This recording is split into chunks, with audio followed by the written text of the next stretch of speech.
नमस्कार. तर मी शीतल आजच्या ब्लॉगमध्ये तुम्हा सर्वांचं खूप खूप स्वागत करीत आहे. तर आज होता संडे आणि संध्याकाळचा वेळ होता. मुलांना खूप चिकन खायची इच्छा झाली होती. दोन्हीही मुलं माझी खूप आवडीनं खातात मस्तपैकी. मग आज चिकनचा बेत होता. मग मी मार्केटहून येताना चिकन घेऊन आले. नंतर ना कोथिंबीर लसूण साफ करून घेतलं. सगळ्यात अगोदर तर चिकन आपण मस्त स्वच्छ धुवून घ्यायचं आहे. ते बघा आपण मस्तपैकी.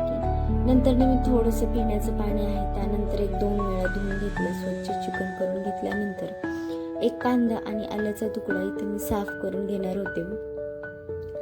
घरातली अद्रक संपली आणि मार्केटून येताना आठवणीतच नाही राहिलं की बाबा आज अद्रक संपली आहे आणि घेऊन जायचे. आठवणीतच नाही आलं. मग जेवढं होतं त्यातच चला म्हणलं आज बनवून घेऊया. कांदा पण साफ करून घेतला. त्यानंतर खूप सारी कोथिंबीर आणि खूप सारा लसूण मिक्सरच्या भांड्यामध्ये टाकून घ्यायचा आहे आणि अद्रकीचा थोडासा तुकडा टाकून घेतला आहे. 2-3 चमचे मस्तपैकी छोटे छोटे मीठ टाकून घेतला आणि सर्व व्यवस्थित मिक्सरला बारीक करून घ्यायचं आहे. हा छोटूसा इकडून तिकडून दूर धावत होता. मम्मा मला पटकन बनव, भूक लागली असं म्हणत होता. आणि कधीही ना हा गावरान लसूण आहे त्यामुळे मी थोडं साल्ट ठेवतेच. त्याचा फ्लेवर ना खूप जास्त सुंदर येतो. त्यानंतर मी गॅसवरती पातेलं ठेवलं आणि सगळ्यात अगोदर तर तेल टाकून घ्यायचं आहे. 2 चमचे मी तेल टाकलं आणि जो बारीक करून घेतला होता कांदा तो पण टाकून घ्यायचा आहे. तेलामध्ये व्यवस्थित फ्राय करून घ्यायचा आहे. तो फ्राय झाल्यानंतर इथे मी अद्रक लसणाची पेस्ट टाकून घेतली. जी कोथिंबीर होती, मी कधीही ना मुलांना सूप बनवायचं असेल ना कोथिंबीरीचा जास्त वापर करते. त्यामुळे खूप मस्त आणि सुंदर होतो. त्यानंतर इथे मी 1-1.5 चमचा हळद टाकून घेतली.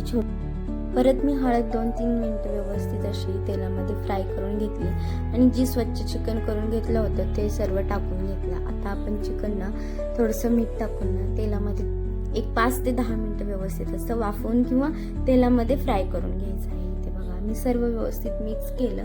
त्यानंतर एक प्लेट ठेवली आणि त्याच्यामध्ये ना 1 ग्लास मी पाणी टाकून घेणार आहे. यामुळे काय होतं ना आपण चिकन देखील व्यवस्थित वाफलं जातं आणि वरती जे पाणी आपल्याला चिकन मध्ये टाकायचं आहे ते पण व्यवस्थित असं गरम होतं. मला प्लेट काढताच येत नव्हती, खूप जास्त गरम होती आणि छोटी प्लेट झाली त्यामुळं ती प्लेट काढता येत नव्हती. त्यानंतर ना मी इथे 1 ग्लास भरून परत आणखीन पाणी टाकून घेणार आहे. इथे बघा यामुळे ना आपलं चिकन खूप मस्त होतं, खूप छान लागतं. आणि ना मी कधीही चिकन आणल्यानंतर कुकरला लावत नाही कारण मी असंच बनवते आणि मुलंही खूप जास्त आवडीनं खातात. त्यामुळे या पद्धतीनेच तुम्ही बनवायचं असेल तर नक्की ट्राय करून बघा. खूप सुंदर सूप होतं.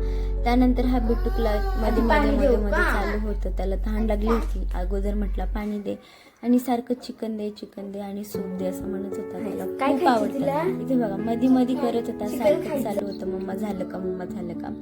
त्यानंतर इथं आपलं चिकन व्यवस्थित असं शिजत होतं. मी आता विचार केला आज ना मुलांना सूप आणि भात न देता आज मी मस्तपैकी बाजरीची भाकरी आणि चिकनचं सूप मुलांना देणार होते. मग सगळ्यात अगोदर तर पातेलं पलीकडच्या गॅसवरती ठेवून घेतलं आणि तवाही ठेवून घेतला. त्यानंतर मी बाजरीचं पीठ घेतलं आणि मी शक्यतो ना बाजरीचं पीठ, ज्वारीचं पीठ आणि गव्हाचं पीठ हे तिन्ही पीठं मी कधीही ना चाळून घेत नाही, असंच घेते. कारण डॉक्टरांनी हा छोटासाच आहे ना त्यामुळे त्याला सांगितलं होतं की बाजरी ज्वारीचं पीठ तुम्ही जेव्हा भाकर बनवता तेव्हा अजिबातही चाळू नका. त्यातले काही विटॅमिन वगैरे काय असतील ते बाहेर निघून जातात असं मला डॉक्टरांनी सांगितलं होतं. त्यामुळे ना मी त्याला भाकरी बनवत असताना ना कधीच चाळून पीठ घेत नाहीये.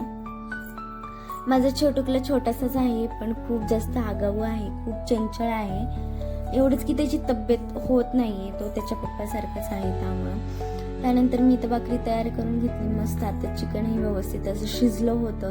आमचं चाललं होतं साहेबांचं नको मला छोटी भाकरीच पाहिजे होती. त्यामुळे परत मी नंतर एक छोटी भाकरी बनवून घेतली. त्यानंतर एका वाटीमध्ये सूप घेतला आणि एका वाटीमध्ये चिकनचे पीस घेतले. त्यानंतर भाकरी ठेवली. चला मग मुलांना जेवायला द्यायचं होतं. आता मुलांचं रिॲक्शन बघू. खूप त्यांना आवडतं, खूप मस्त मुलं खातात, आवडीनं खातात. त्यानंतर ना मग इथे चाललं होतं मला चिकनचं सूपच प्यायला पाहिजे. गरम होतं तरीही दम निघत नव्हता. ह्या छोटुकल्याला खूप घाई चालली होती. मोठी मुलगी बसली होती.